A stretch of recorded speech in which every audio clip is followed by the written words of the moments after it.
নিষ্ঠুর পাষাণ আবু জাহেল সুমাইয়াকে প্রশ্ন করে বসলেন, সুমাইয়া রে, বাতিজার পক্ষে থাকবি, আমার পক্ষে থাকবি না? আমি তো মক্কা নগরীর গর্জিয়াস নেতা। সুমাইয়া ডাকে, ও মা বোনেরা শোনো, তোমাদের মতো একটা মহিলা নবীর পক্ষ ধরে জীবনে কি রোজগার করেছে? রে আবু জাহেল, তোমার কথা মানার জন্য আমার আল্লাহ বলে নাই, কিন্তু তোমার বাতিজার কথা মানার জন্য আল্লাহ বলেছে। আপনারা কি আল্লাহর কথা মানতেন না? সুমাইয়া কয়, মুখে মুখে কথা বলে দিলাম আবু জাহেল, তোর কথা শুনবো না, আমি আমার নবীজির কথা শুনবো। আবু জাহেল বলেন, এত বড় দুঃসাহস কারো তো নাই এই মক্কা নগরীতে। আবু জাহেল নিষ্ঠুর পাষাণ এক পর্যায়ে রাগ হইয়া সন্ত্রাসী আবু জাহেল সুমাইয়াকে শেষরাইয়া ঘর থেকে বাহির করে মরুভূমির খোলা জায়গায় দাঁড় করাইয়া টাইনা টাইনা পরনের সবগুলো কাপড় খুলে ফেলেছে। যে কাপড়টা খোলা যায় না টাইনা টাইনা ছিঁড়ে ফেলেছে। একবারে উলঙ্গ করে পাগলিনী আমার নবীর আদরের আমার নবীর পাগলিনী সুমাইয়াকে উলঙ্গ করে দাঁড় করাইয়া ডাকতেছে, আবু জাহেল ও সুমাইয়া, বল এবার তোরে কে রক্ষা করবে? সুমাইয়া চোখ দুইটা বন্ধ করে হাতটা এইভাবে বুকের উপর রেখে চোখের পানিগুলো গাল বেয়ে বেয়ে জর্জর করে ছাড়তেছে। আবু জাহেল ডাকে, মক্কার লোকেরা রে, দেখা যা, আমার বাতিজার পক্ষের লোক সুমাইয়াকে উলঙ্গ করেছি। সুমাইয়া কান্দে, মাবুদ, আবু জাহেল মক্কার মানুষ ডাকে আমারে দেখার জন্য, তোমারে একবারও ডাক দেয় না। মাবুদ, আমি সুমাইয়া তোমারে ডাক দিলাম, তোমার বন্ধুর পাগলিনী সুমাইয়ারে দেখা যাও না। আমার আল্লাহ বলেন, সুমাইয়া রে, আমার বন্ধুর ভালোবাসায় বেইজ্জতি হইতেছস, আমি আল্লাহ তোর দাওয়াত কবুল করলাম, আমি তোরে দেখব। আবু জাহেল রাগ হয়ে গেছে, আল্লাহরে ডাকো দেখার জন্য, দাঁড়াও ভালো করে দেখাইতেছি। ঘরের ভিতরে যাইয়া বল্লম নিয়ে বেরিয়ে আসলেন আবু জাহেল। বল্লম নিয়ে এসে আমার নবীর পাগলিনী সুমাইয়া রে তল পেটের নিচে এত জোরে আঘাত করলো, সুমাইয়া চিত হয়ে জমিনে পড়ে গলাকাটা মুরগির মতো লাফায়, জিব্বাটা বাহির করে দিয়ে কান্দে, মাবুদ গো, তোমার বন্ধুর পাগলিনী সুমাইয়ার জীবন যায় গো, দাওয়াত দিলাম দেখা গেলা না। আমার আল্লাহ ডাকে, জিবরাইল রে, আমার বন্ধুর পাগলিনী সুমাইয়ার জীবন যায়, কাঁদতেছে দেখার জন্য, আমি আল্লাহ কেমনে খালি হাতে দেখবো রে? আমার জান্নাতুল ফিরদাউসটা উঠাইয়া দে, বন্ধুর পাগলিনী সুমাইয়ারে আমার জান্নাতুল ফিরদাউস দান করে দিলাম। এই নবীর পক্ষ ধরে হযরতে সুমাইয়া মহিলা হইয়া কবরে যাওয়ার সময় জান্নাতুল ফেরদাউস হাতে লইয়া ওই কবরের মধ্যে ঢুকেছে। আপনারা কি জান্নাত নিবেন না জাহান্নাম নিবেন? জান্নাত নেওয়ার রাস্তাই হলো নবী মুহাম্মদুর রাসূলুল্লাহর রাস্তা। শুধু জান্নাত নয়, আজকে যারা নবীর ভালোবাসায় বসে আছেন, আপনারা কি কেউ নবীজিরে দেখছেন? কেউ দেখছেন না? এই নবীর ভালোবাসা দেখেন নাই, বাংলার জমিনে বসে আছেন, এইভাবে আপনাদের মতো ভালোবাসায় নবীরে দেখে নাই হযরতে ওয়াসকরণী। 7 বছর বয়স নবীরে ভালোবাসে। কয় বছর? কিন্তু ওয়াসকরণী পিতাহারা হয়ে গেলেন। মার গলায় ধরে কান্দে, মাগো বাবা নাই, সংসার কেমনে চলবে? মা বলেন, বাবা চিন্তা করো না, আল্লাহ চালাবে। ওয়াসকরণী সম্পূর্ণ সংসারের দায়িত্ব নিতে হলো 7 বছর। বেড়া বকরি দুম্বা লইয়া পাহাড়ে পাহাড়ে যায়, বেড়া বকরি দুম্বা ছেড়ে শুধু গুনগুন গুনগুন করে গান গায়, দয়ার নবী মায়ার নবী গো, আপনি আমার জীবনের জীবন। বলুন, দয়ার নবী মায়ার নবী গো, আপনি আমার। ওয়াসকরণী নবীরে দেখে নাই এই চোখে, শুধুমাত্র নবীর ভালোবাসার গান গাই, দিন যাই রাত্র যাই, মাঝে মাঝে পাহাড়ের চূড়ায় নিরিবিলি বসে নবীর ভালোবাসার গান গাই। এদিকে কারো কারো দুম্বা, কারো কারো বকরি বাঘে থাফাইয়া নিয়ে যায়। মাঝে মাঝে বিচার যায় মায়ের কাছে, ও ওয়াসকরণীর মা, তোমার ওয়াসকরণীর বেড়া বকরি দুম্বা অনেকগুলি বাঘে নিয়ে গেছে। মার কাছে বিচার গেলে বাড়িতে আসলে ওয়াসকরণী জিজ্ঞেস করে, মা বাবা গো, তোমার বেড়া বকরি দুম্বা বলে বাঘে খাইছে, তুমি কইছিলা? মা আমি কাছে ছিলাম না, তাহলে খবরটা কি? ওয়াসকরণীটা ডাকে, মা গো আমি দেখেছি বাঘ আসছে গো মা, কিন্তু বাঘ আসে ঠিকই, আমার বকরির পাশে বাঘ নাকটা লাগাইয়া গো, নাক আমার বকরির গায়ে লাগাইয়া হাত লাগাই না। নবীর আশিকেরা গো, যেই নবীর আশিকে ওয়াসকরণী, তার বেড়া বকরি দুম্বা জংলার বাঘে খায় না, নাক লাগাইয়া হাত লাগাই না। মা আমি দেখেছি ভাগ এসে আমার বকরি ছেড়ে দিয়ে অন্যের বকরি ধরে নিয়ে যায়, এ হলো নবীর ভালোবাসার পুরস্কার। মাগো কোনোদিন ভয় পাইও না, ওয়াসকরণীর বকরি জংলার বাঘে খাবে না। ওয়াসকরণীর মধ্যে আছে নবীর ভালোবাসা, যেই নবীর সৃষ্টি না হইলে বাঘের সৃষ্টি হতো না। ওয়াসকরণী একদিন মাকে বললেন, মা আমাকে একটু অনুমতি দিবেন, আমি নবীর সাথে দেখা করে আসি। যাও বাবা, দেরি করো না, তাড়াতাড়ি আইসো। নবীজি বাড়ির সামনে চোখের পানি ছেড়ে ছেড়ে ডাকেন, আমার নবী আছেননি বাড়িতে? ও দয়ার নবী আছেননি বাড়িতে? ভিতর থেকে কে যেন বলে দিলেন, নাই নাই, নবীজি বাড়িতে নাই। ওয়াসকরণী দুইটা চোখের পানি আমার নবীর বাড়ির সামনে রেখে গেল। কি রাখলো? কি রাখলো? চোখের পানি। চলে গেলেন, মায়ের আদেশ, চলে যেতে হয়, দেরি করা যাবে না। কিছুক্ষণ পর আমার নবী, মায়ার নবী উপস্থিত। বাড়ির সামনে দাঁড়াইয়া নবী একটা চিৎকার মারছে, বাড়িতে কে আসো গো? আমার ওয়াসকরণী বুঝি আসছিল। আল্লাহু আকবার বলো। না দেখে ভালোবাসাই যদি এত জ্বালা রে, আজকে কারা না দেখে নবীর ভালোবাসাই বসে আছো? ওয়াসকরণীর মতো পাগল হইয়া কারা মাহফিলের আয়োজন করেছো? তোমাদের জীবন ধন্য হইয়া গেছে। হযরতে ওয়াসকরণী চলে গেলেন, আমার নবী বাড়ির সামনে দাঁড়াইয়া চোখের পানি ছেড়ে দিলেন। তোরা কে, কোথায় রে? আমার ওয়াসকরণী আসছিল, তোরা বসতে দিলি না। লোকেরা বলেন, হুজুর কেমনে জানেন আসছিল? তোরা কথা জিজ্ঞাস না রে, আমার ওয়াসকরণীর চোখের পানির গন্ধ জমিনে পাওয়া যায়। যেই নবীর ভালোবাসার চোখের এক ফোঁটা পানির দাম আল্লাহর আরশের চাইতেও বেশি। যেই নবীর ভালোবাসার একটা ফোঁটা চোখের পানি যদি কারো জমিনে পড়ে, তার জন্য জাহান্নামের আগুন হারাম হইয়া যায়। ওয়াসকরণী আসছিল, তোরা বসতে দিলি না, আমার ওয়াসকরণী চলে গেল রে। ওয়াসকরণী আর কোনোদিন নবীর সাথে দেখা হয় নাই। যেদিন আমার নবী জগৎ ছেড়ে চলে যাবেন, মদিনার রওজা পাকে শুয়ে যাবেন, তার আগে আগে আবু বকর, ওমর সাহাবীরা জড়ো হয়ে তাদের একটা আলোচনা শুরু হয়ে গেল।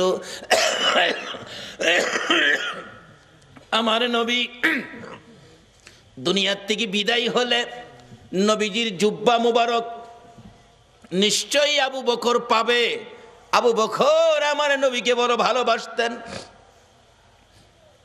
আরেকজন বলেন, না আবু বকর পাবে না, সম্ভবত মেয়ের জামাই হযরতে আলী রাদিয়াল্লাহু তাআলা আনহু পাবেন।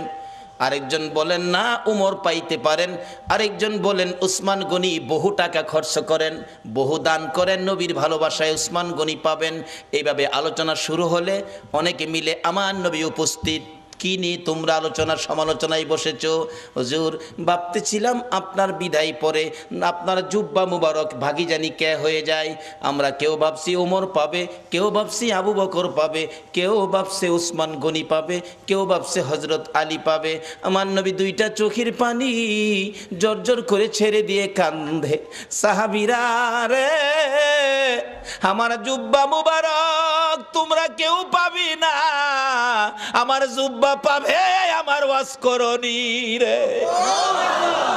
সাহাবীরা একজন আরেকজনের দিকে তাকাই, এটা আবার কোন শব্দ নবীজি ব্যবহার করলেন? ওয়াসকরণী নামে কোনোদিন কাউরে আমরা দেখি নাই। কে সেই ব্যক্তি? জীবনে কোনোদিন আসতে দেখি নাই, আমাদের সাথেও দেখা হয় নাই। এটা কেমন পাগল রে, জীবনে দেখা নাই, জুব্বা পেয়ে গেল।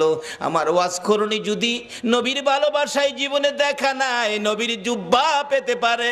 আমার মন বলে আজকে যারা মিলাদুন নবীর আয়োজন করে এই নবীর ভালোবাসায় বসে আছো গো, আপনাদের সঙ্গে আমার নবীর স্বপ্নের দিদার হইয়া যাবে। আল্লাহ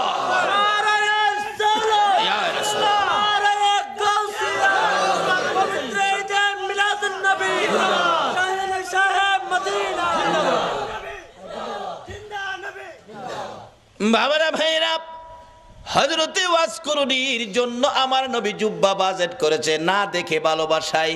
আমরাও তো না দেখে ভালোবাসায় বসে আছি। আজকে কি আমাদের নবী আমাদের জন্য একটা বাজেট কি নবী দিতে পারে না? নবী যে বাজেট করতে পারে এই বিশ্বাস কি আপনাদের আছে? এটা কি মানেন? তাহলে আসেন, অনেক সময় আবার অন্যজনে প্রশ্ন করে বসবে এটার প্রমাণ কি নবী যে বাজেট দিতে পারে। বাস্তবে আসেন, একটা মদিনার ঘটনা। মদিনায় একটা নবীর আশিক ছিল। নবীর আশিকটা নবীজির রওজা পাকের পাশে পইরা থাকে, খায় না। মানুষে কয় তুই খাইতি না, মইরা যাবি তো। কয় খাইতাম না। কেন খাইতি না? যে নবীর বাড়িতে আইছি, নবী যদি খাওয়ায় তাইলে আমি খাবো, না হয় মইরা যাবো, খাইতাম না। রোজার পাশে বইটা রয়েছে। নবীজি স্বপ্ন যুগে একদিন বললেন, এই পাগল, তুই যে পাগলামি করতেছস, আমি খাওয়াইলে খাইবি, এখন কি আমার চুলায় কি রান্না হয়? পাগল কয়, রান্না টান্না বুঝি না, আপনি খাওয়াইবেন খামু, না খাওয়াইলে মরে যাবো। কি করব? নবীজি একদিন স্বপ্ন যুগে এসে 2টা রুটি, নবী পাক স্বপ্নে 2টা রুটি দিয়ে গেলেন।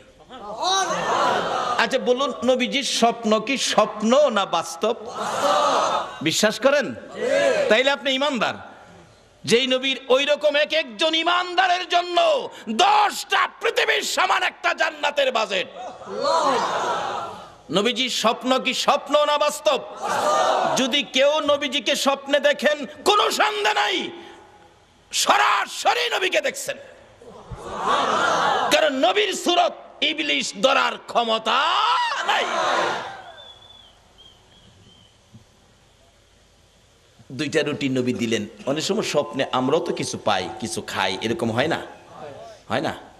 এক বেচারা স্বপ্নে দেখে চিকন চাইলের পোলাও, দেশি চাউল, দেশি মুরগির রান দেওয়ার আগে হাই খাইতাছে, স্বপ্নে খুব খাইতাছে। এবার যে মুরগির রানের তে গুস্ত ছুড়াই তো টান দিছে না, হাত গিয়া বাড়ি অলনি না হ লাগছে। বাড়ি অলনি তো চিল্লানি মারছে, আমারে মাইরা লাইছে রে, মাইরা লাইছে। চিল্লানিতে কিন্তু হ্যার ঘুম ভাঙছে। ঘুম ভাঙছে পরে কই কি হয়েছে, কি হয়েছে? কই তুমি আমার নাক ভাঙ্গা লাইছো। কই দেখ নাক ভাঙলে ভাঙছে, যে একটা খাউন খাইছি। বাড়ি অলনি কই আমি পাশে এত খাউন খাইলে আমারে কইলা না, কি খাইছে একটু দেহি। তাড়াতাড়ি করে বাতি জ্বালাইছে, বাতি জ্বালাইয়া দেহে খাতা ছিঁড়া মুহ দিয়া থুই রাখছে। তা আমরার স্বপ্নের খাউন হইলো খাতা ছিঁড়া। বলুন, নবীজির স্বপ্নে দেওয়া কি খাতা ছিঁড়া? আসুন না সেই নবীর পক্ষে যাই। আল্লাহু আকবার বলুন। ওই আশিক বলেন, পাগল বলেন, আমি 2 রুটি পাইয়া স্বপ্নেই খাইতে শুরু করলাম। খাইতে খাইতে 1.5 রুটি খাইলাম। অর্ধেক রুটি হাতে আমার ঘুম ভেঙে গেছে। ঘুম ভাঙ্গার পরেও দেখি আল্লাহর কসম, নবীর দেওয়া স্বপ্নের রুটির 1.5 রুটি খাওয়ার পর অর্ধেক রুটি এখনো আমার হাতের মধ্যে আছে। বলুন, এই নবী এখনো উম্মতের কিছু দেওয়ার ক্ষমতা আছে কিনা? তাহলে আসুন সেই নবীর পক্ষে যাই, সেই নবীর দেখানো রাস্তাটার মধ্যে দাঁড়াই, তাহলে পাবো। নবীকে স্বপ্নে দেখলে এটা বাস্তব। একজন আল্লাহর ওলি, নামটা আমার খেয়াল নাই, খেলে আসতে বসবো। উনি স্বপ্নে দেখে নবীজির সামনে বসা, নবীজি এভাবে দাড়ি মোবারকে খাও যাইতেছেন। এমন সময় একখান দাড়ি মোবারক ভাঙ্গা জমিনে পড়ে গেছে। ওই আল্লাহর ওলি কই হাই হাই, নবীজির দাড়ি মোবারক জমিনে। তাড়াতাড়ি করে হাতে ধরে মুঠের মধ্যে নিয়ে আসছেন। ওনার ঘুম ভেঙে গেছে। দেখে ঘুম ভাঙার পরও হাতের মুঠ বন্ধ। মুঠ খুলে দেখে নবীজির দাড়ি মোবারক। ছিল স্বপ্ন, এখন বাস্তব। হাই হাই, নবীজির দাড়ি মুবারক কই রাখবো, কোথায় রাখবো, জায়গা ভালো জায়গা কই আছে, এখন না পায়া মাথার টুপির মধ্যে দিয়া সিলাই করে মাথায় রাখে। ওই আল্লাহর ওলি বলেন, নবীজির দাড়ি মুবারক আমার মাথায় থাকার কারণে দিনের বেলা রৌদ্রের মধ্যে রাস্তায় বাহির হলে মেঘের টুকরা এসে আমার মাথার উপর ছায়া দিত। আজকে সে নবীর পক্ষে যতদিন মুসলমান না যাবে ততদিন পর্যন্ত বিপদ থেকে বাঁচতে পারবে না। বিপদ থেকে বাঁচার একটাই পথ, সেই পথটা হলো নবী মুহাম্মদুর রাসূলুল্লাহর পথ। যে নবী স্বপ্নে দিলে এখনো দিতে পারে, আচ্ছা সে নবীর পক্ষে আমরা যারা বসে আছি, নবীজি কি আমাদের কিছু দিতে পারে না? তাই বলতেছিলাম, ওয়াজ করুনি নবীর ভালোবাসায় কি পাইতেছে দেখেন, আর আপনাদের জন্য কি বাজেট। আমার ওয়াজ করুনিকে আমার জুব্বা মুবারক তোমরা দিয়ে দিও। আবু বকর উমর প্রশ্ন করে বসলেন, হুজুর ওয়াজ করুনি কে, কোথায় থাকে, পরিচয় কি? আমার নবী চোখের পানি ছেড়ে দিলেন, ও আমার সাহাবীরা শোনো, ওয়াজ করুনি পরিচয় হলো নাম জিগাইলে নাম বলবে না, ঠিকানা জিগাইলে ঠিকানা বলবে না, কিন্তু বুঝবে কেমনে? তার হাতের মধ্যে সাদা অল্প একটু দাগ আছে, এই দাগটা দেখলেই বুঝবি ইনি হলেন আমার ওয়াজ করুনি। লম্বা ঘটনা। আবু বকর উমর লইয়া, মতান্তরে আবু বকর হযরত আলীকে লইয়া নবীজির জুব্বা মুবারক নিয়ে পাহাড়ে পাহাড়ে ঘুরে ওয়াজ করুনির খবর পাই না। বাবারা ভাইয়েরা, ও বাবারা ভাইয়েরা, আসুন না নবীর আশিক কিভাবে পরিচয় পাওয়া যায়। যাইতে যাইতে কোথাও পাই না, রাখালেরা রে ওয়াজ করুনি নামে কোনো পাগল তোমরা দেখছনি? রাখালেরা বলেন, আপনার নাম কি? আবু বকর। ও আবু বকর, ওয়াজ করুনি চিনি না, ওই সামনের পাহাড়ের উপরে নির্জনে একটা পাগল বসে থাকে, নাম কি আমরা জানি না। দৌড়ে গেলেন, দুইজন প্রশ্ন করেন, আপনার নাম কি? আমার নাম জিগেলেন, আমি তো আল্লাহর বান্দা। তাইলে কিছুটা ইঙ্গিত পাওয়া গেছে। আরে আপনার নাম কি? আরে বাবা নামটা কি দরকার, আমি আল্লাহর বান্দা, আমি কি মিথ্যা বলছি? কয় না, নামটা বলেন। আমি আখিরি নবীর উম্মত। এমনি ওমর থাফা দিয়ে ডাইনে হাতে ধরছে, যে ডাইনে হাতে ধরেছে ওয়াজ করুনি চোখের পানি ছেড়ে দিয়ে চিৎকার মারছে, ওমর, আবু বকর রে, নিশ্চয়ই তোমরা আমার আখিরি নবীর খবর নিয়ে আইছো। আমার আখিরি নবী ছাড়া আমার এই গোপন খবর কেউ জানে না। আমার নবীর খবর কি? আমার নবী বুঝি দুনিয়ায় নাই রে? ও আবু বকর উমর দুইজনে মিলে প্রশ্ন করেন, কিভাবে জানেন আপনি? কত সম্পর্ক ছিল, জীবনে কোনো দিন দেখে নাই। কারা গো এই নবীর মিলাদুন নবীর আয়োজন করেছো, নবীর ভালোবাসার রশি মদিনার সাথে লাগাইছো, নিশ্চয়ই তোমাদের সাথে একদিন আমার নবীর স্বপ্নের দিদার হয়ে যাবে। আবু বকর উমর ডাকে, ও ওয়াজ করুনি নাই রে, আমার নবী দুনিয়ায় নাই, এই জুব্বা মুবারক তোমার জন্য বাজেট করেছে। ওয়াজ করুনি বলেন, আমার জন্য জুব্বা নিয়ে আসছো, এই জুব্বা আমি কেমনে রাখবো রে? আমার নবী নাই, আমি নবীর উম্মতের জন্য কি করব? আবু বকর ওমর প্রশ্ন করেন, আমরা আপনাকে কোনো দিন দেখি নাই, এত বড় বাজেট, এত বড় সম্পর্ক কিভাবে করলেন? আবু বকর ওমর দুইজনে প্রশ্ন করলে হযরতে ওয়াজ করুনি ডাকে, আপনারা কি নবীকে ভালোবাসেন? হ। আপনারা ভালোবাসার কি প্রমাণ আছে আমারে দেখান তো। কথা কয় না, কি প্রমাণ আছে? নবীজির উহুদের জমিনে দুইটা দান দান মোবারক ভেঙেছে, আপনারা কি জানেন? হ জানি। দেখি আপনারা হা করেন। হা করলে, ও আবু বকর উমর রে, নবীর দান দান নাই, তোমাদের মুখে দান দেখা যায় রে। কেমন ভালোবাসো?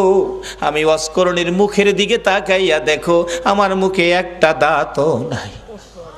যেদিন শুনেছি আমার নবীর মুখে দাঁত ভেঙেছে দুইটা, আমি পাহাড়ে বসে পাথর দিয়ে বাংলাম দুইটা, উপরের দাঁত ভেঙ্গে ভাবলাম উপরের দাঁত না নিচের দাঁত, নিচের থেকে ভাঙলাম দুইটা, এই দুইটা না হইয়া যদি ডান দিকের হয়, ডান দিক থেকে ভাঙলাম দুইটা, ডান দিকের উপরে না হইয়া যদি বাম দিকের দুইটা হয়, বাম দিকের ভাঙলাম দুইটা। এইভাবে আমি ওয়াজকরণী নবীর ভালোবাসায় ভাঙতে ভাঙতে 32টা দাঁত ভাঙলাম রে, নবীর ভালোবাসায় সবগুলো শেষ করে দিলাম। এবার আবু বকর উমর বলেন, ও ওয়াজকরণী বুঝেছি তোমার ভালোবাসায় নবী খুশি হইয়া তোমাকে জুব্বা মুবারক বাজেট দিয়েছে। ওয়াজকরণী জীবনে কোনোদিন আমার নবীর দেখা পায় না, এত দূর থেকে যদি ভালোবাসাই নবী পাকের জুব্বা মুবারক পাইতে পারে, আমরা বাংলার জমিন থেকে সত্যিকার অর্থে নবীর ভালোবাসা দিলে আমরা কি নবীর দিদার পাইতে পারি না? বাবারা, কোন নবী? যেই নবীর কথা মানার জন্য আমার আল্লাহ বলেছে কবরে যাওয়ার আগে মুসলমান হও। মুসলমান কিভাবে হবেন, কোন কায়দায় কোন আদর্শে মুসলমান হবেন? আল্লাহ বলেছে তোমরা আমার নবীর কথা মানো। কোন নবী? যেই নবী সকল সৃষ্টির জন্য রহমত। এখন এই নবীর কথা আপনারা মানা দরকার আছে কিনা? তাহলে কবরে গিয়া পাইবেন খাউন, আর যদি না মানেন কবরে গিয়া পাইবেন আগুন। কিভাবে আগুন, কিভাবে খাউন? আসুন আমি অল্প সময়ের মধ্যে এটা শেষ করতেছি, আপনাদের কষ্ট হইতাছে না তো? খাউন আর আগুন। নবীর কথা মানলে খাউন, না মানলে আগুন। মানলে আবু বকর, না মানলে আবু জাহেল। মানলে জান্নাতি, না মানলে দুজুকি। সহজ ওয়াজ। নবীর কথা মানবেন। আল্লাহ বলছে, আল্লাহর কথা রাইখা নবীর কথা মানতে রাজি আছেন? তো নবীজি একটা চিঠি নবীর পক্ষ থেকে আসছে আমাদের কাছে। নবীর একটা চিঠি আপনাদের সামনে দিলাম। প্রথম চিঠিটা হলো কাফা বিল মাউতি ওয়াইজান। রাসূল বলছে একটা ওয়াজ যথেষ্ট, তুমি তোমার মৃত্যুর কথাটা স্মরণ করো। আচ্ছা, আমরা যে মরতে হবে এই কথাটা কি রাইট? আল্লাহ তো বলছে, নবীও বলতেছে। আচ্ছা, মরার পরে যে কবরে যাবেন, কবরের জন্য কি কোনো রোজগার করছেন? বাড়ি গাড়ি কত কিছু করলেন, এগুলি যে রোজগার করে বাড়ি টাড়ি করলেন, কবরে যে যাবেন কবর রোজগার কি লইছেন? বাবারে, যত সয় সম্পদ আছে, মইরা দেখেন না, মইরা দেখেন, যত সয় সম্পদ আছে আপনার মৃত্যুর পরে আপনার ছেলে মেয়েরা বাট করে নিয়ে যাবে, আপনারে একটা টাকাও দিবে না। মইরা দেখেন না, এও তো কথা যে মইরা আবার সাম কেমনে, এও তো কতই। আসুন তাহলে একটা বাস্তবতায় যাই। এক বেচারা মইরা দেখছেন, এক বেচারা শুনছে কবরে গেলে আযাব হইব। হ্যাঁ কয় একদিন মইরা দেহি কবর গিয়া, জীবিত বেড়া কবর গেছে, নিজেই কবর কইরা রাত্রে কবরের উপরে দিয়ে ছানি দিয়া ভিতরে বই রইছে, কি আযাব হয় দেখতো। তে ওয়ারেন্টের আসামি ধরতে পুলিশ যাইতেছিল, দারগা সাহেব যাইতেছে 2 পুলিশ লইয়া, এই যে রাস্তার কিনারে ফাও গেছে গা হের কবরের ভিতরে গেছে, পরে এমনি আমজাদা ধরছে। পুলিশ ডাকতেছে, স্যার স্যার বিপদ দি কিছে, টর্চ লাইট লই আইন। টর্চ দেহে বাঙ্গা কবর ফাও গেছে, দেহে ভিতরে এক বেড়া বসা। হেরে মাথার চুলো ধরে টাইনা শেষ রায় তুলছে। কিরে কি? স্যার কবর বলে আযাব হইব, মৌলবীরা কয়, এর লেগে কবর বসলাম, দেখলাম কি আযাব হয়। কই আযাব নাই তো, খালি পুলিশে ভাড়া মারে।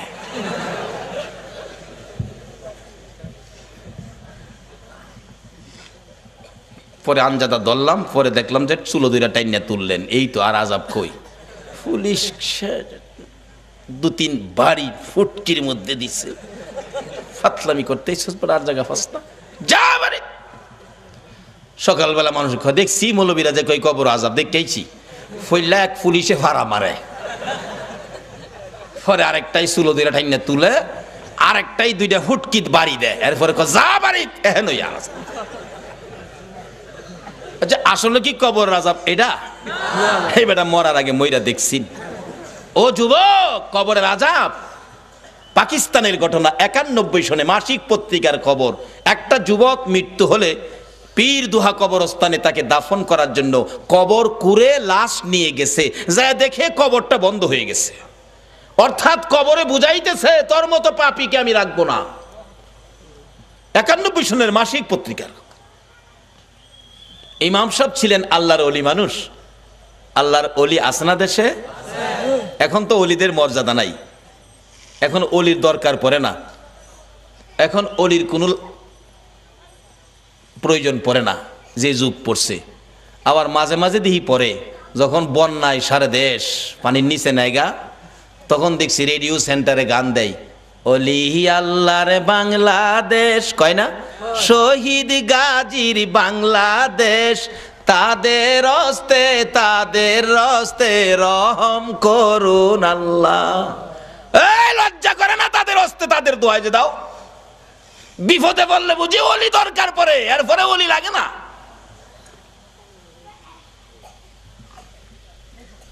মুসলমানদের তিনটা শক্তি, একটা হলো তাওহীদ, আর একটা হলো রিসালাত, আর একটা হলো বেলায়াত। বেলায়েতের শক্তির হাতগুলি কত পাওয়ার, এই হাতগুলি কেন বন্ধ করা হলো? এই জন্যই বাংলার মুসলমান বিপদে পড়ল।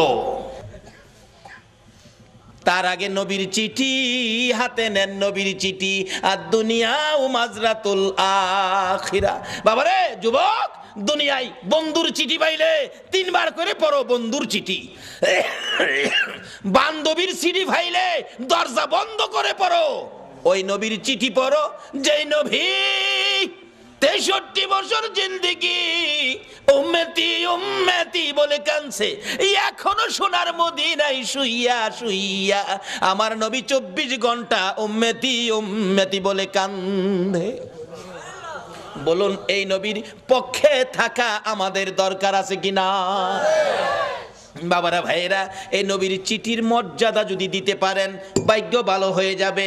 চিঠির মর্যাদা দিয়েছেন উমরের জীবনী খুলুন, হযরত উমর নবীর চিঠি নয়, নবীর আদুরের নাতি ইমাম হুসাইন রাদিয়াল্লাহু তাআলা আনহুর চিঠির মর্যাদা দিয়ে উমরের জীবন তো ধন্য হয়ে গেল। হুসাইনের চিঠির মর্যাদা দিয়ে যদি উমরের জীবন ধন্য হয়, নবীর চিঠির মর্যাদা দিলে বলুন আমাদের জীবন ধন্য হবে কিনা? উমর নবীর চিঠি নয়, আদুরের নাতি হুসাইনের চিঠির মর্যাদা কিভাবে দিয়েছেন? হুসাইন, ওমর যখন মদিনার রাষ্ট্রপতি, হুসাইন এবং ওমরের ছেলে আব্দুল্লাহ দুইজন খেলাধুলা করতে যাইয়া এক পর্যায়ে হুসাইন বলে ফেললেন ওমরের ছেলেরে, গোলামের বাচ্চা গোলাম। আব্দুল্লাহ কয়, হুসাইন আমারে গোলামের বাচ্চা গোলাম কইছেন? হ্যাঁ, বুঝছেন আমার বাবা রাষ্ট্রপতি। বাগেরে থাপ্পড় দেয়, চিনেন না আমার বাবারে। বাড়িতে গিয়ে কয়, আব্বা ওমর কি? হুসাইন আমারে কয়, আমি বলে গোলামের বাচ্চা গোলাম, আপনি বলে বড় গোলাম, আমি বলে বাচ্চা গোলাম। ওমর হাসে, কয় আব্বা আপনি হাসেন, বিচারটা করতে হবে। ওমর ডাকে, ও আব্দুল্লাহ, যার বিরুদ্ধে বিচার দিয়েছ তার বিচার করার ক্ষমতা আমার নাই। রে আব্দুল্লাহ, যেই নবী সেজদায় গেলে হুসাইন নবীর ঘাড় মুবারকে বসে থাকে, হুসাইন ঘাড় মুবারকে বসে থাকলে আমার নবী নামাজের তাসবিহ 5 বার 7 বার 9 বার 11 বার হুসাইন নামে না। নবী চাইলেন নামাইতে, কেন? আল্লাহনি প্রশ্ন করে বসে, বন্ধু গো, নামাজের সেজদায় গিয়ে নাতি কাঁধে লইয়া পড়ে আছো, নাতি পাইয়া কি আমি আল্লাহর কথা ভুলে গেছো? চাইছিলেন ঘাট থেকে নামাবেন, এমনি সময় আমার আল্লাহ বলেন, জিবরাইল রে, আমার বন্ধুর কানে খবর দে, হুসাইন আমার বন্ধুর ঘাড়ে বসা আছে, আমি আল্লাহর কাছে বড় ভালো লাগে, যতক্ষণ পর্যন্ত হুসাইন ইচ্ছা করে না নামবে রে, ততক্ষণ পর্যন্ত যেন আমার বন্ধু সেজদায় পড়ে থাকে। এই হুসাইনের বিচার করার ক্ষমতা আমি উমরের নাই। না বাবা, বিচার করতে হবে, যাও জুমার দিন বিচার হবে মসজিদে নববীতে। ওমর রাষ্ট্রপতি মিম্বরে উঠে ঘোষণা দিলেন, হুসাইন আছেন? হ্যাঁ। আমার ছেলেরে গোলামের বাচ্চা গোলাম কইছেন? হ্যাঁ কইছি। তা আমি তো রাষ্ট্রপতি, আমি তো কোনো গোলাম না, আমারও গোলাম কইলেন, ছেলেরে বাচ্চা গোলাম কইলেন, কই গোলামি করলাম? ও ইমাম হুসাইন আঙ্গুল ইশারা করে বলে, ওমর আমার সামনে বড় কথা কইেন না, আপনি কি আমার নানার গোলামি করেন নাই?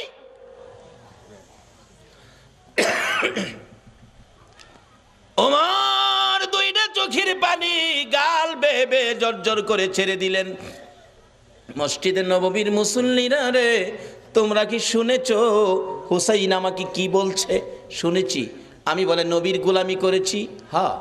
হুসাইন পারবেননি এই কথাটা কাগজে লিখে দিতে? পারবো, আমি দেখছি যেটা পারবো না।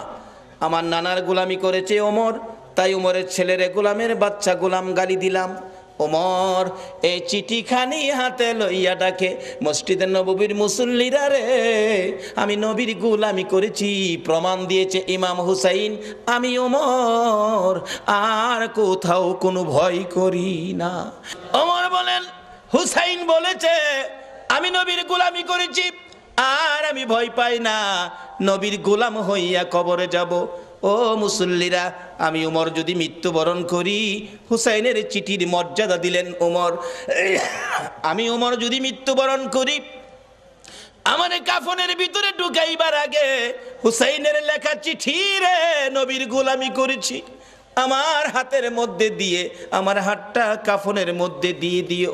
আমার আল্লাহ কই, ওমর রে, আমার নবীর আদরের নাতি হুসাইনকে ভালোবাসা দিলে, আমার নবী মদিনার রওজাত থেকে বলুন এই ভালোবাসার খবর পাইছে কিনা? হুসাইনের চিঠির মর্যাদা দিয়ে ওমরের অবস্থা কি? ওমর রাষ্ট্রপতি, মসজিদের নববীর মধ্যে নামাজের ভিতরে ওমরের কলিজার মধ্যে ছুরির আঘাত করেছে, জামাতের মধ্যে ওমর ঢলে পড়ে গেছে, রক্তে মসজিদের নববী লাল লাল হয়ে গেছে, মুসল্লিদের পায়ের নিচে জামাতের মধ্যে রক্ত যাইতেছে, মুসল্লিরা নামাজের মধ্যে চিৎকার মারছে, কার রক্ত রে? মসজিদে নববী লাল হয়ে গেছে।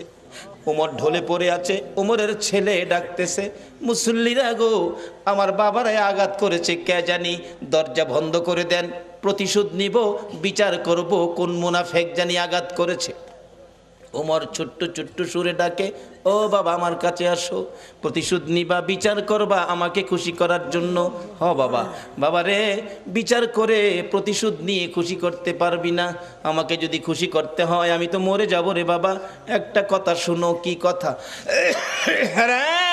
ছেলে, নবীজির রওজার পাশে আমার ভাই আবু বকর ঘুমাইছে, আর একটা জায়গা খালি আছে রে ছেলে, আমাকে যদি খুশি করতে হয় মা আয়েশা সিদ্দিকার কাছ থেকে অনুমতি নিয়ে আসো, আমি উমরকে নবীজির পাশে নিয়ে শোয়াইতে পারো, নবীর পাশে যদি আমারে শোয়াইতে পারো রে, আমি উমর খুশি হইয়া যাইব। অথচ তখনও তিনি রাষ্ট্রপতি, ইচ্ছে করলে গায়ের জোরে শুইতে পারতেন, কিন্তু ইসলাম কোনোদিন গায়ের জোর ব্যবহার করে না। নবীরে মানেন, সব বুঝে আসবে। দৌড়ে গেলেন উমরের ছেলে, মা আয়েশা সিদ্দিকা, আমার বাবাকে ছুরির আঘাত করেছে, বাবার মৃত্যু হয়ে যাবে, বাবা কাঁদতেছে, নবীজির রোজার পাশে একটু জায়গা এখানে শোয়ার জন্য অনুমতি দেবেন? মা আয়েশা ভাবতেছেন, ইচ্ছে ছিল আমি এখানে শুইব নবীজির পাশে, এক পাশে আমার বাবা আবু বকর, আরেক পাশে আমি শুইব। ওমর অনুমতি চাইলেন, কি বলবো, আচ্ছা আপনি এখন যান, আমি একটু পরামর্শ করি। ওমরের ছেলে চলে গেছে, বাবা অনুমতি হয় নাই, তুমি আবার যাও, আবার যাও। আবার আয়েশা দেখে মা আয়েশা সিদ্দিকা নবীজির রওজার পাশে দাঁড়িয়ে আছে, প্রশ্ন রাখতেছেন, নবী গো, ওমর আপনার পাশে শুইতে চাই, ইচ্ছে ছিল আমি আয়েশা আপনার পাশে শুইব। হুজুর বলুন কে আপনার পাশে শুইব? আমি আয়েশা না উমর? আমার নবী হুসাইনের চিঠির মর্যাদা দেওয়ার কারণে রোজার ভিতর থেকে নবী ডাকতেছে, রে আয়েশা, আয়েশা রে, আমার উমরকে আমার পাশে শুয়ার অনুমতি দে। নবী ডাইকা ডাইকা পাশের বিছানায় শুয়াইলেন। নবীর আদরের নাতি হুসাইনের চিঠির মর্যাদা দিলে নবী যদি ডাইকা ডাইকা পাশে শুয়াই গো, এই নবীর চিঠির মর্যাদা সরাসরি দিলে বলুন বিপদে পড়লে নবী আমাদের পাশে আসবে কিনা? বাবারা ভাইয়েরা, মরতে হবে, মরার আগে আসুন রাস্তাটা ক্লিয়ার করি, নবীর চিঠির মর্যাদা দেই। নবী বলেছে কাফা বিল মাউতি ওয়াইজান, একটা চিঠি হলো একটা ওয়াজ যথেষ্ট, মৃত্যুর কথা স্মরণ। আরেকটা চিঠি হলো আদ-দুনিয়া ও মাজরাতুল আখিরা, এই জগৎ থেকে আখিরাতের বাজার আমাদের করতে হবে, কিন্তু দুনিয়ার বাজার করলাম, আখিরাতের বাজার নাই, মরে দেখেন আপনার কিছুই দুনিয়ার সঙ্গী নাই। আরে মা বাবার কথা মতো যে জন চলে না, বলুন মা বাবার কথা মতো যে জন চলে না, আল্লাহ নবীজির দয়া তারা পাবি না। হায়রে আল্লাহ নবীজির। মা বাবাকে দুঃখ দিলে নামাজে রোজা যাই বিফলে, মা বাবাকে দুঃখ দিলে নামাজে রোজা যাই বিফলে, মার কলিজায় আঘাত দিলে খোদা সহে না, মার কলিজায় আঘাত দিলে খোদা সহে না, আল্লাহ নবীজির দয়া তারা পাবি না। হায়রে আল্লাহ নবীজির। মা একটা চিৎকার মারছে, রে কবিরাজ আমি মা রাজি আছি। একজন শুধু রাজি হইছে, বলুন এই ব্যক্তিটা কে? জোরে বলুন কে? কোন মা রে? আমার নবী বলেছে এই মায়ের পায়ের নিচে তোমার জান্নাত। বাবারে আর যাই করো না করো মা বাবার মনে কষ্ট দিও না। মা বলেন কবিরাজ আমি রাজি আছি। কবিরাজ বলেন মা কেউ রাজি হলো না, আপনি কেন রাজি হলেন? মা দুঃখের কথাগুলো বুঝাইতে চাইতেছে, কবিরাজ রে এই সন্তান যখন আমি মায়ের পেটে ছিল 10 মাস 10 দিন, কোন রাত সারা রাত আমি ঘুমাইতে পারি নাই, দাঁড়ায়া দাঁড়ায়া কাটাইছি। যেদিন বাবা দুনিয়ায় আসবে রে কবিরাজ, প্রথম দিনের ব্যথা সহ্য করেছি, কারো কাছে কই নাই। দ্বিতীয় দিনের ব্যথা জিহ্বা কামড়ায় সহ্য করেছি। তৃতীয় দিনের ব্যথা সহ্য করতে পারি নাই রে কবিরাজ, বেহুশ হয়ে গেছি। আমার শাশুড়ি মা দৌড়ায় আসছে, আমার বৌমার কি হলো? আশপড়শি মুরব্বী মহিলাদেরকে দৌড়াইয়া জোর করেছে। মহিলারা বলছে ভয় পায়েন না, অন্য কিছু না, আপনার বৌমার সন্তানাদি হবে। তাহলে তোমরা আমার বৌমার মাথায় পানি দাও গো, আমার বৌমা বেহুশ হয়ে গেছে। রে কবিরাজ বালতির পর বালতি পানি মাথায় দিয়ে জ্ঞান যখন ফিরলে রে কবিরাজ, এত ব্যথা সহ্য করতে পারি না। আমি মুরব্বী মহিলাদেরকে বলেছিলাম সন্তানের প্রসব এত ব্যথা আমি আগে জানি না গো মা। ও মুরব্বী মা মহিলারা আমার একটা দাও দাও, নিজের গলা নিজে কাইটা মৃত্যুবরণ করি, সহ্য করতে পারি না। দেখলাম মহিলারা দাও জাতীয় সবগুলো জিনিস ঘরের বাইরে ফালাইয়া দরজা বন্ধ করে দিয়েছে। আবার বলেছিলাম মহিলারা গো আমার 2 টাকার বিষ কিনা দাও গো, সন্তানের প্রসবের এত ব্যথা আমি আগে জানি না। কবিরাজ মহিলার আমার মাথায় হাত বুলাইয়া বুলাইয়া বলছে মা পাগলামি করিস না, সন্তানের প্রসব এই ব্যথার কষ্ট আমরাও করেছি, সন্তানের মা হইলে এই কষ্ট করতে হবে রে মা। আল্লাহরে ডাকো, আল্লাহ আল্লাহ করো। এক একটা ডাক মারতাম রে কবিরাজ, ব্যথায় সহ্য হইয়া আল্লাহ গো কইয়া। এই ডাকগুলি যখন শুনে আমার আল্লাহ আরশে বসে বাজেট দিয়ে দিলেন। ফেরেশতারা রে যেই মা প্রসব ব্যথার যন্ত্রণায় আমারে আল্লাহ গো কইয়া ডাক মারে রে, এক একটা ডাকের বিনিময় এক একটা কবুল হজের নেকি আমি আল্লাহ দান করে দিলাম। মার কষ্টের বিনিময় আমার আল্লাহ দেয়, আমরা সন্তানেরা দেই না। বাবারে ভালোবাসতে পারেন নবীকে, মসজিদ বানাইতে পারেন, মাদ্রাসা বানাইতে পারেন, নামাজ পড়তে পারেন, রোজা করতে পারেন, হজ করতে পারেন, যাকাত দিতে পারেন, মুফতি মুহাদ্দিস মুফাসসির হইতে পারেন, মক্কা মদিনার ইমাম সাহেব যদি হয়ে যাও, এই মা বাবারে যদি কষ্ট দাও গো আমার নবীর সুপারিশ নসিব হবে না। নবীর ভালোবাসার সাথে এই সম্পদগুলো পরিষ্কার রাখুন, মা বাবার সাথে সম্পর্ক ভালো রাখুন। আসলে মা আপন, নবীজি বলে গেছে মার পায়ের নিচে জান্নাত, যার পায়ের নিচে জান্নাত এর চেয়ে দামি মানুষ পৃথিবীতে আর নাই। এই মার দাম নাই, এই মার ইজ্জত নাই, এই মার কদর নাই, এই মার সম্মান নাই। তাহলে রোজগার কি করেছেন? নবীর চিঠি বাড়িতে নেন। নবী বলেছে আর দুনিয়া ও মাজরাতুল আখেরা, দুনিয়াটা আখেরাতের বাজার। বাবারে কবর সামনে, কার জানি কবে ডাক আসে। একটা কবরে রোজগার করে যাবেন, কবর গেলে পাইবেন খাউন, আর একটা কবরে যাবেন পাইবেন আগুন। 2টা পক্ষ, আগুনের পক্ষ আর খাউনের পক্ষ, এটাই হবে আমার শেষ কথা। আগুনের পক্ষ একজন নবীজির সাহাবীর জীবনী বদর প্রান্তরের উপর দিয়ে যাচ্ছিল, দেখে একটা বিশাল ব্যক্তি, সারা শরীরে আগুন দাউ দাউ করে জ্বলতেছে, হাতের মধ্যে আগুনের বেরি, গলার মধ্যে আগুনের জিঞ্জিল, পায়ের মধ্যে আগুনের জিঞ্জিল, দুইজনে ধরে রাখছে, আগুনের লাঠি দিয়া মারতেছে বদর প্রান্তরে। ওই লোকটাকে দেখে ডাকতেছে, ভাই আমার এক গ্লাস পানি দাও, আগুনে পুড়ে আমার সব ছাই ছাই হয়ে গেছে। ওই দুইজন লোক বলতেছে, চলে যাও, পানি দিও না। নবীজির সামনে হাজির, ইয়া রাসূলুল্লাহ, বদর প্রান্তরের উপর দিয়ে আসতেছিলাম, এই ঘটনা দেখলাম, ব্যাপারটা কি, ঘটনাটা কি? নবীজি বলেন, শোনো, যারে দেখছো কবর থেকে আগুনের ধাও ধাও করে পুড়তেছে, যারে দেখছো এই লোকটাই হলো আবু জাহেল। আগুনের জিঞ্জিল বাঁধা যারা ধরে রাখছে তারা হলো ফেরেশতা, আগুনের ডান্ডা দিয়ে মারতেছে, তারা শাস্তি দিতেছে। এইভাবে শাস্তি চিরকাল তার হবে কবরের মধ্যে। এই আগুন দাউ দাউ করে জ্বলবে। আমার কাছে পানি চাইছিল, পানি দিতে নিষেধ করলো, তার কপালে পানি নাই, পানি কোনোদিন সে পাবে না। নবীর পক্ষ নেয় না বিদায়, আবু জাহেলের কবরে আগুন। আর আপনারা যারা নবীর পক্ষ নিলেন, নবীর পক্ষে কবর গেলে কি এটাই হবে শেষ কথা? আমার নবীর একজন আদুরের ভালোবাসার সাহাবী ছিলেন, মদিনার ঘটনা। যেই সাহাবীটার নাম কিতাবে আসছে আসওয়াদ, আরবি হলো আসওয়াদ, বাংলা হলো কালো, কালামিয়া। নবীজি একদিন ডাকে, আসওয়াদ বিয়ে করছো? জি না হুজুর। বিয়ে করবি? হুজুর বিয়ে করুম, যে আমি তো কালো, কেউ পছন্দ করে না। নবী বলেন, আমি তোমার বিয়ের ব্যবস্থা করব। আচ্ছা, নবীর পক্ষে গেলে বলুন, নবী বিয়ের ব্যবস্থা করবে না? আমি ব্যবস্থা করব। হুজুর আপনি করবেন? আচ্ছা ঠিক আছে। নবীজি একটা চিঠি লিখছে, আসওয়াদ এই নাও, এই চিঠিটা মদিনার বড় বাড়িটা আছে না, বড় বাড়ির মালিকের হাতে দিও।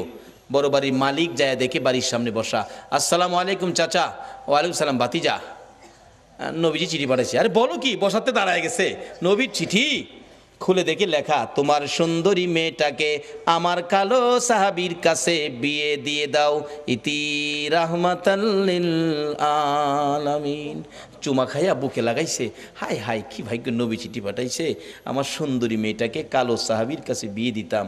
কিতাব লেখে মেয়েটা এত সুন্দরী ছিল, মদিনার মধ্যে এর চেয়ে সুন্দর কোনো মেয়ে ছিল না। এই জন্য মদিনার মানুষ তারে মদিনার হুর কইয়া ডাকতো। কিতাবে আসছে হুরে মদিনা।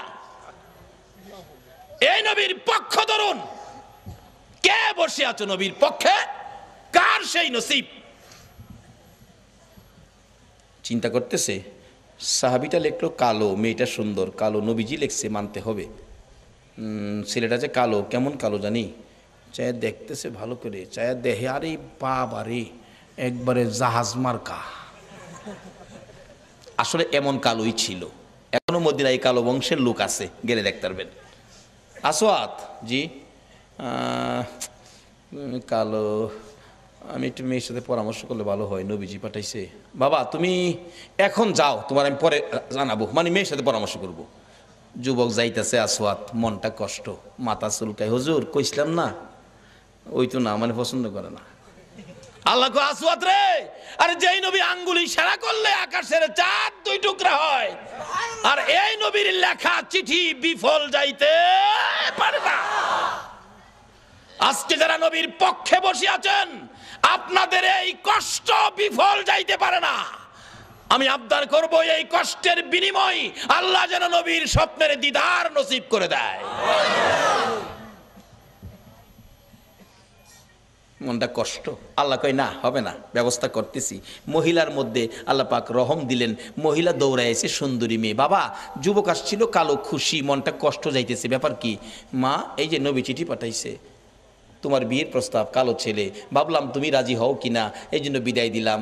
মেয়েটার চিঠিটা হাতে নিয়ে চুমা খাইয়া বুকে লাগাইয়া ডাকে, বাবা এত নিষ্ঠুর কেমনে হইলা গো, যেই নবীর কথা মানার জন্য আমার আল্লাহ বলেছে এই নবীর কথা, আমার বিয়ের প্রস্তাব। বাবা আমি কালো আর সুন্দর বুঝি না, আমি নবীর কথা মানি রে। ও সোনার বাংলার ভাইয়েরা, মা বোনেরা, যে ইয়াসরিব নামের পাথর আর বালুর দেশ, এই নবীর কথা মাইনা নবীর ভালোবাসা দিয়ে যাইয়া দেখো সোনার মদিনা হইয়া গেছে। আজকে সোনার বাংলা নাম দিয়ে নবীর ভালোবাসা দিতে পারলাম না বিদায় সোনার মানুষ হইতে পারলাম না। মদিনার মহিলারা পর্যন্ত আমার নবীরে কত ভালোবাসে। নবী জীবনী, নবী যুদ্ধে রওনা হলেন, একজন মহিলা 6 মাসের একটা বাচ্চা ছেলে কোলে লইয়া রাস্তায় দাঁড়াইয়া দাঁড়াইয়া কান্দে। আমার নবী বলেন, মহিলারে বাচ্চা কোলে লইয়া কান্দো, ব্যাপার কি হুজুর? মহিলারা যুদ্ধে যাওয়া নিষেধ হয়ে গেছে, আমার আর কেউ নাই গো, আপনার পক্ষে কারে আমি যুদ্ধে দিব? ও মা বোনেরা, তোমার কোন সন্তান এই মাহফিল কমিটির সদস্য গো? তোমার ভাগ্য ভালো, ওই মদিনার মহিলা নবীর পক্ষে দেওয়ার জন্য কুলের সন্তান লইয়া দাঁড়াইয়া রইছে। আজকে কোন মায়ের সন্তান এই মিলাদুন নবীর কমিটির সদস্য হয়েছে? মাগো তোমার জীবন ধন্য। হুজুর আমার এই ছেলেটাকে যুদ্ধের ময়দানে নিয়ে যান, আমার আর কেউ নাই, কাকে আপনার পক্ষে দিব? নবীজি হাসে, এ কি বললা তুমি? 6 মাসের শিশু, সে কি যুদ্ধ করতে পারবে, তীর মারতে পারবে?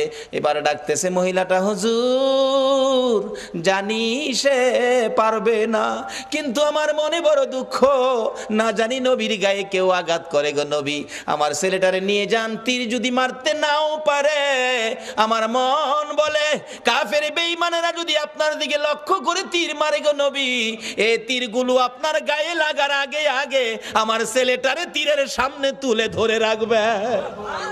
তীর খাইয়া আমার 6 মাসের ছেলে দুনিয়ার থেকে বিদায় হয়ে যাবে, আমি মায়ের কোনো দুঃখ থাকবে না, কিন্তু রাসূলের গায়ে যেন আঘাত না লাগে।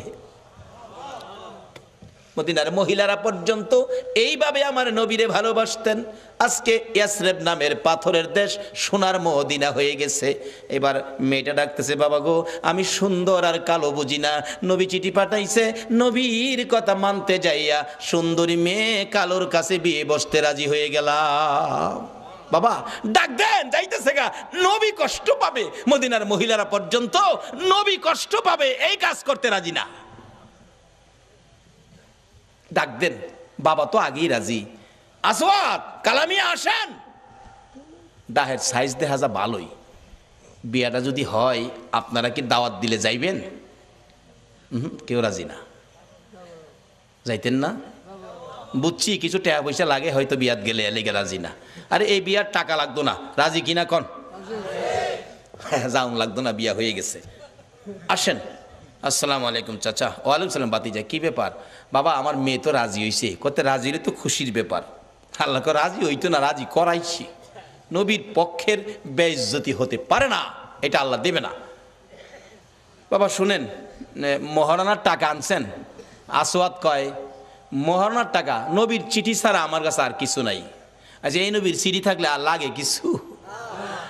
নবীর চিঠি কিছু নাই। মেয়েটা কো, আব্বা আপনারা ধনী মানুষ, নবী যখন পাঠাইছে মনে হয় গরিব লোক, মহারণার টাকা দেওয়ার জন্য আপনি তাকে কিছু সাহায্য দেন। কেমন মেয়ে, বাবারে পরামর্শ দেয়, নবী খুশি হইব কোন কাজে দেন, নবী খুশি হইব, আল্লাহ খুশি হইব, সাহায্য, যৌতুক না সাহায্য।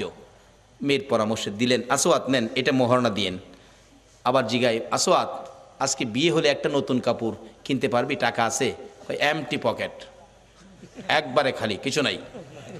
দিবেন কিনা কন? না দিলে জামুগা, অন সাহসে উঠছে। মেয়েটাকে, বাবা এটা পাগল, যাইতে দিয়েন না, নবী কষ্ট পাইব।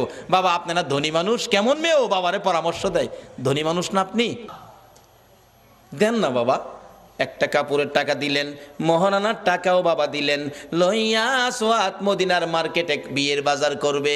কাপড়ের দোকানে ঢুকলেন, দোকানদার কাপড় দে, সুন্দরী মেয়ে বিয়ে করব, দেখেন কোনটা নিবেন কোনটা না। আসওয়াদ দেখতেছে কোনটা নিবে কোনটা না। এমন সময় শুনে রে রাস্তা দিয়ে কে যেন পাগলের মতো দৌড়ায়, এতিমের মতো কান্দে আর ডাকে, রে মদিনার দোকানদারেরা, ও মদিনার যুবকেরা, ও মদিনার সাহাবীরা, খবর পাইছুনি আল্লাহর বন্ধু যুদ্ধের ময়দানে রওনা হয়ে গেছে। এমনি সময় যুবকেরা দৌড়াইয়া বাড়িতে গিয়ে যুদ্ধের পোশাক পরে তরবারি হাতে মার পায়ে সালাম করতেছে, মা গো বিদায় দাও গো মা। নবী বলে যুদ্ধে গেছে, বিদায় দাও, দেখা হবে হাসরের ময়দানে। দোকানদারেরা দোকান বন্ধ করতেছে, দোকানদারি করবে না। আসওয়াদ নিজেকে নিজে প্রশ্ন করে, ও আসওয়াদ, নবী বলে যুদ্ধে যাইতেছে, তুই কি এখন যুদ্ধের বাজার করবি না বিয়ের বাজার করবি? মন ফাইসালা দিলেন, নবী যুদ্ধে যাবে, বিয়ের বাজার করব না। বিয়ের বাজারের সবগুলো টাকা লইয়া, নবীর ভালোবাসা কাকে কয়, একটা তরবারি বিয়ের বাজারের টাকা দিয়ে যুদ্ধের বাজার তরবারি কিনে নবীর পিছে পিছে দৌড়াইয়া যুদ্ধের ময়দানে যুদ্ধ করতে করতে হযরতে আসওয়াদ শহীদ হয়ে গেছে। যে যুদ্ধে 70 জন সাহাবা জীবন দিয়েছে, আমার নবী যুদ্ধ শেষে ডাকতেছেন, সাহাবীরা রে আমার শহীদদেরকে দাফন কর, গোসল দিস না রে, রক্ত মাখা জামাগুলো পাল্টাইস না, রক্ত মাখা জামা সহ দাফন করে দে। আমি নবী হাসরের ময়দানে আমার আল্লাহরে দেখাবো আমার উম্মতেরা কত পাগল ছিল। সেই নবীর ভালোবাসায় কারা বসে আছেন? আমার নবী দাফনের নির্দেশ দিলে 69 জনকে রক্ত মাখা জামা কাপড় সহ দাফন করা হলো। 70-এর মাথায় দূরে পড়ে আছে হযরতে আসওয়াদ। নবী বলেন, সাহাবীরা রে আমার আসওয়াদ বিয়ে করতে গিয়েছিল, এই ময়দানে দেখা যায়। একজন বলেন, হুজুর আমি দেখেছি বিয়ের বাজারের টাকা দিয়ে আপনার কথা শুনে যুদ্ধের বাজার করে জীবন দিয়ে ফেলেছে। আমার নবী বলেন, কাছে যাইয়া দেখি নতুন তরবারিটা হাতে চিত হয়ে পড়ে আছে, জিহ্বাটা বাহির হয়ে কপালে লাইগা রইছে, কলিজাটা বাহির হইয়া থরথর করে কাঁপতেছে। আমার নবী ডাকে, আসওয়াদ রে মদিনার হুর নিলি না, নবীর ভালোবাসায় জীবন দিলি রে, কলিজা দেখাইয়া বিদায় হইলি, মাবুদ আমার আসওয়াদ রে কি দিবা গো আল্লাহ। নবী বলেন, আমি কবরের পাশে দাঁড়িয়ে আছি, আসওয়াদের লাশটা ধরে ধরে নিয়ে আনতেছি কবরে দেওয়ার জন্য। নবীজি কবরের দিকে তাকাইয়া মুস্কি মুস্কি হাসতেছেন। সাহাবীরা বলেন, ইয়া রাসূলুল্লাহ এই কবরের দিকে তাকাইয়া মুস্কি মুস্কি হাসেন কারণ কি? আমার নবী বলেন, সাহাবীরা রে আমি যা দেখি তোমরা তা দেখো না, আমি যা জানি তোমরা তা জানো না। হুজুর কি দেখে হাসলেন আমরা জানতে চাই। আমার নবী ডাকে, সাহাবীরা রে আমার আসওয়াদ মদিনার হুর ফালাইয়া আমি নবীর ভালোবাসায় বিয়ের বাজারের টাকা দিয়ে যুদ্ধের বাজার করে জীবন দিয়ে কবরে রওনা হয়েছে। আমি তার কবরের পাশে দাঁড়াইয়া দেখি রে মদিনার হুরের পরিবর্তে রে আসওয়াতের কবরে জান্নাতের হুর পাঠাইয়া দিছে। একটা পক্ষ হলো জান্নাতে খাউন, কবরের মধ্যে জান্নাতের হুর, আর একটা পক্ষ হলো কবর আগুন। যেই পক্ষটা নবীর দুশ্মন এটার কবরে হবে আগুন, আর যেই পক্ষটা নবী ভালোবাসছে নবীর পক্ষে ছিল এই পক্ষটাই হবে জান্নাতের খাউন, আর কবরে হবে জান্নাতের হুর। বাবারা কবরে যখন যাইতেই হবে এই পক্ষটা ধরুন, যেই পক্ষটাই কবরে গেলে, যেই নবীর ভালোবাসাই কবরে গেলে দুনিয়ার হুরের পরিবর্তে জান্নাতের হুর কবর আসে, সেই পক্ষটাই হলো মিলাদুন নবীর পক্ষ, সেই পক্ষটাই হলো ঈদে মিলাদুন নবীর পক্ষ, সেই পক্ষটা হলো এই নবীর ভালোবাসা, এই নবীর কথাগুলো মানা। আল্লাহ আমাদের সকলকে এই নবীকে ভালোবাসা, এই নবীর কথা মানার তৌফিক দান করুক। সকলে বলুন আমিন। আসুন দেখি কার ইমানি শক্তি কত। ওই নবীর উপর দুরুদ সালাম মদিনা পাঠাইতে আপনারা কে কে রাজি? আসুন নবীর উপর দুরুদ সালাম মদিনা পাঠাইয়া নবী সালাম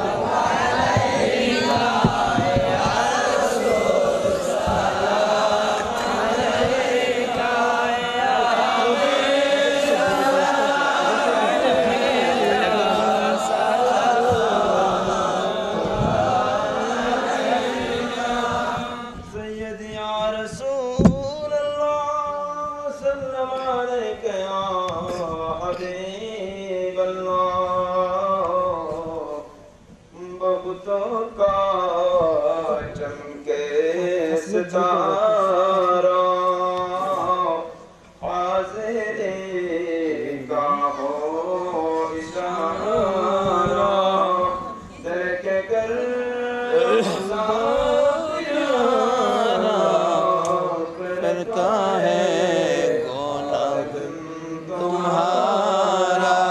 ইয়া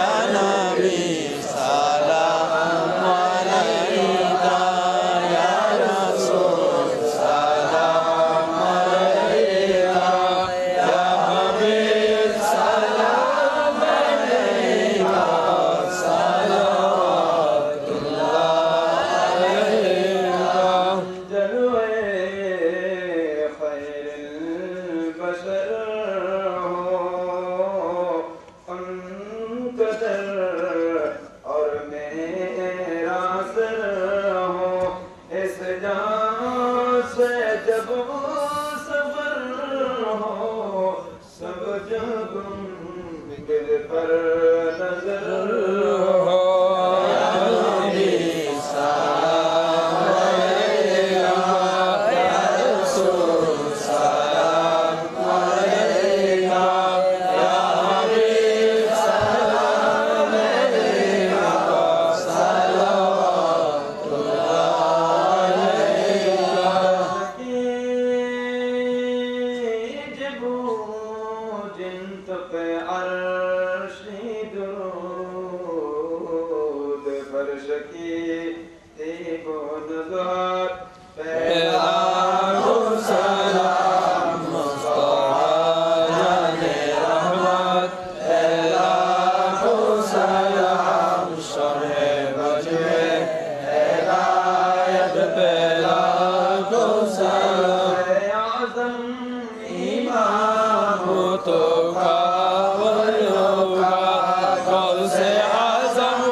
আসুন আমরা দোয়া করি, দোয়ায় শরীক হন। আল্লাহুম্মা আমিন।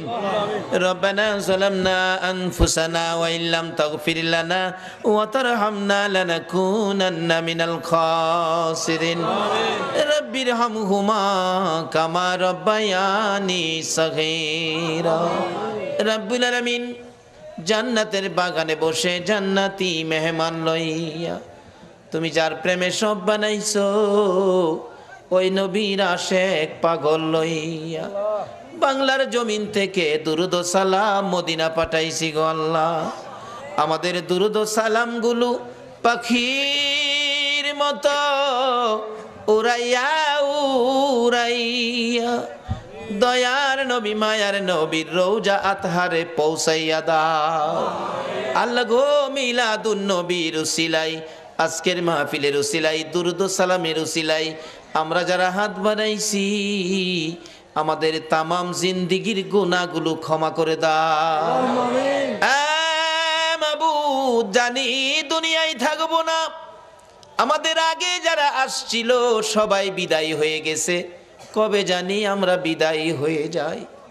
জানি পৃথিবীতে থাকবো না, তারপরেও শয়তানের দোকাই পড়ে দুনিয়ার মায়ায় পড়ে যত গুনাহ করেছি সবগুলো গুনাহ এই মাহফিলের উসিলাই মাফ করে দাও আল্লাহ গো। মাফ যদি না করো কবে জানি মৌতের চিঠি দিয়ে আজরাইল পাঠাইয়া দাও, কবে জানি কার বিছানা খালি হইয়া যায়, কবে জানি বড় বাড়ি বড় ঘর সুন্দর বিছানার থেকে চারজনে দৌড়ে দৌড়ে টাইনা টাইনা বাহির করবে। উঠানের কিনারে পর্দা টানাইয়া উত্তর দিকে মাথা দিয়ে শুয়াইয়া নাকে কানে তুলা লাগাইয়া রে বড়ি পাতার গরম পানির জীবনের শেষ গোসল করাবে। আদুরের সন্তানেরা বারিন্দায় দাঁড়ায়া দাঁড়ায়া ডাকবে, বাবা গো পর্দার ভিতরে কিসের গোসল করো গো বাবা। মা টাইনা টাইনা সন্তানের বুকে জড়াবে, আয় এতিম, এতিম রে আয় আমার বুকে আয়, তোর বাবা যেই গোসল করে রে, আজ থেকে তোমরা এতিম হইয়া গেছো। মউত কত এতিম দেখি রাস্তায় রাস্তায় দাঁড়ায়া কান্দে। একটা এতিম ছেলে ঈদের দিন পুরান জামা কাপড় লাগাইয়া কান্দে। জিজ্ঞেস করি, বাবা কেন কান্দো? হুজুর সবাই নতুন জামা পরলো, আমার নতুন জামা নাই। কেন নতুন জামা নাই? বাবাকে বলো নতুন জামা দিবে। ছেলেটা কান্দে, হুজুর আমার বাবা নাই, আমি এতিম গো এতিম, একটা জামা কিনার মতো আমার কেউ নাই গো। ও এতিম রে এতিম, কবে জানি কার সন্তানেরা এতিম হয়ে যায়, কবে জানি কার জীবনের শেষ গোসল, কবে জানি কার জীবনের শেষ পোশাক সাদা কাপড় লাইগা যায়। ওই দিন আসার আগে এ মাহফিলের উসিলায় আমাদের সবাইকে তুমি মাফ করে দাও। আমাদের মধ্যে যারা বিপদে আছে বিপদ থেকে উদ্ধার করে দাও, যারা ঋণগ্রস্ত আছে ঋণ থেকে মুক্ত করে দাও। আল্লাহ গো, ও আমার আল্লাহ, যাদের ছেলে নাই ছেলে দাও, যাদের মেয়ে নাই মেয়ে দাও, যাদের ছেলেও নাই মেয়েও নাই, ছেলে মেয়ে দিয়ে তাদের কলিজা ঠান্ডা করে দাও গো আল্লাহ। মাবুদ, আমাদের মধ্যে যারা নামাজি নামাজ কবুল করে নাও, যারা নামাজ পড়ে না নামাজের বুঝ দান করে দাও, যারা ব্যবসা করে ব্যবসায় বরকত দাও, যারা চাকরি করে পদোন্নতি দান করে দাও, যারা গৃহস্থী করে জমির ফসলে বরকত দাও। আল্লাহ গো, যারা মক্কা মদিনা যাওয়ার পাগল, পাখির মতো উড়াইয়া মক্কা আর মদিনা লইয়া যাও গো আল্লাহ। মাবুদ, যারা বিদেশ থাকে সকল বিদেশি ভাইদেরকে হেফাজতে রাখো গো আল্লাহ। যারা বিদেশ যাবে তাদের মনের আশা পুরা করে দাও গো আল্লাহ। খাস করে আজকের মাহফিল কমিটি সোনার ছেলেদেরকে তোমার নবীর পক্ষে কবুল করো গো আল্লাহ। সভাপতি সাহেব, সুযোগ্য চেয়ারম্যান সাহেব এত রাত পর্যন্ত মাহফিলের পক্ষে কষ্ট করেছে, আল্লাহ ওনাকে নেক হায়াত বাড়াইয়া দাও। এই পর্যন্ত যারা মাহফিলে মিলাদুন নবীর পক্ষে কষ্ট করে বসে আছে গো, সবাইকে তোমার নবীর স্বপ্নের দিদার দেখাইয়া দিও গো আল্লাহ। তোমার নবীর স্বপ্নে না দেখাইয়া কারু গায়ে সাদা কাফন লাগাইও না গো আল্লাহ। আল্লাহ মিলাদুন নবীর পক্ষে যারা বসা সকলকে তুমি আফত বিপদ আযাব গজব অ্যাক্সিডেন্ট বা মুসিবত শয়তানের শয়তানি দুশ্মনের দুশ্মনী হইতে বাঁচাইয়া রহমত বরকত শান্তি দ্বারা ভরপুর করে দাও গো আল্লাহ। আল্লাহ খাস করে দোয়ার দরখাস্ত করেছেন, এই মাহফিলের সাহায্য করেছেন প্রবাসী ভাইয়েরা, আল্লাহ যাদের সহযোগিতায় এই মাহফিল কায়েম হয়েছে, আল্লাহ তাদেরকে নেক হায়াত বাড়াইয়া দাও। এই সংগঠনের সদস্য ভাইয়েরা বড় কষ্ট করে নবীর বাগান সাজিয়েছে, আল্লাহ গো এই সদস্য ভাইদেরকে তুমি নেক হায়াত বাড়াইয়া নবীজির প্রেমের মালা গলায় পরাইয়া দাও। আল্লাহ যাদের পিতামাতা কবরে মাফ করে দাও। আল্লাহ যারা পরীক্ষার্থী পরীক্ষা দিতেছে, মা বাবার মনে বড় আশা রে ছেলে মেয়ে ফাঁস করে বাড়িতে আসবে, আল্লাহ মা বাবার কলিজা ঠান্ডা করে দিও। সকল পরীক্ষার্থী ভাই বোনদেরকে তুমি কামিয়াবি দান করে দিও গো আল্লাহ। ইয়া আল্লাহ খাস করে মাহফিলে যারা স্বেচ্ছাসেবক পরিশ্রম করেছে কষ্ট করেছে, আল্লাহ তাদেরকে নেক হায়াত দাও, নবীর গোলাম হিসাবে কবুল করে নাও গো আল্লাহ। যাদের সহযোগিতা করেছে এই মাহফিলের জন্য, আল্লাহ এই গ্রামবাসী সকলে মিলে তাদের মিলেমিশে থাকার তৌফিক দাও।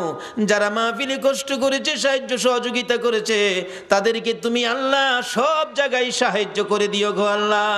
ইয়া আল্লাহ খাস করে যারা এই প্রতি বছর মাহফিলের পক্ষে থাকে, আল্লাহ মাহফিলে থাকে, থাকবে, আসছে, আসবে, সাহায্য সহযোগিতা করেছে, করবে, সকলকে তুমি কাল কিয়ামতে নবীর গুদারায় উঠাইয়া ফুলসিরাতের ফুল পার করে দিও গো আল্লাহ। এই সংগঠনের সদস্য যারা বিদেশ থাকে সবাইকে তোমার দুরুদ ও সালাম, আল্লাহ গো তোমার নবীর দুরুদ ও সালামের প্যাকেট করে তোমার কুদরতি হাতে দিলাম। এই সদস্য বিদেশের জমিনে যারা থাকে সবাইকে তুমি হেফাজতে রাখো গো আল্লাহ। সকলকে তুমি রুজি রোজগারে বরকত লাগাইয়া বেশি বেশি করে নেক হায়াত বাড়াইয়া দাও আল্লাহ। যারা নবীর মিলাদের পক্ষে আসে না আল্লাহ সবাইকে বুঝ দিয়ে নবীর মিলাদের পক্ষে কবুল করে নাও আল্লাহ। মসজিদ কমিটির সদস্যদেরকে নেক হায়াত বাড়িয়ে দাও, তোমার ঘরের খেদমত বেশি বেশি করার তৌফিক দান করে দাও আল্লাহ। যাদের ছেলে নাই ছেলে দাও, যাদের মেয়ে নাই মেয়ে দাও, যাদের ছেলেও নাই মেয়েও নাই ছেলে মেয়ে দিয়ে কলিজা ঠান্ডা করে দাও আল্লাহ। যাদের অনেক উপযুক্ত ছেলে রুজি রোজগারের ব্যবস্থা নাই আল্লাহ, এই যুবকদেরকে রুজি রোজগারের ব্যবস্থা করে দাও। অনেক উপযুক্ত মেয়ে বিয়ে শাদী হয় না আল্লাহ, তুমি তাদের বিয়ে শাদীর ব্যবস্থা করে দাও আল্লাহ। এই এলাকায় রহমত বরকত দিয়ে ভরপুর করে দাও আল্লাহ। আমাদের সকলকে আসমানি জমিনি বালা মুসিবত হইতে বাঁচাইয়া রহমতের প্যাকেটের মধ্যে কবুল করে নাও আল্লাহ। এই মাহফিল তোমার কুদরতি হাতে দিয়ে গেলাম, কিয়ামত পর্যন্ত এই মাহফিল তুমি কায়েম রাখো। এই মাহফিলের পক্ষে যারা আসছে আসবে, সাহায্য সহযোগিতা করেছে করবে, সকলকে কাল কিয়ামতে নবীর গুদারায় উঠাইয়া ফুল সিরাতের ফুল পার করে দিও আল্লাহ। মা বোনেরাও কষ্ট করেছে, রাবিয়া বস্তির মতো বানিয়ে দাও। কাল কিয়ামতে খাতুনে জান্নাত ফাতেমাতুজ জাহরার সাথে হাসর নসিব করে দিও আল্লাহ। মাহফিল শেষে যারা যেখানে যাবে সহি সালামতে পৌঁছাইয়া দিও। সাল্লাল্লাহু তাআলা আলা খায়রি কলকিহি মুহাম্মাদিন ওয়া আলা আলিহি ওয়া আসহাবিহি আজমাইন বিহাক্কি লা ইলাহা ইল্লাল্লাহু মুহাম্মাদুর রাসূল।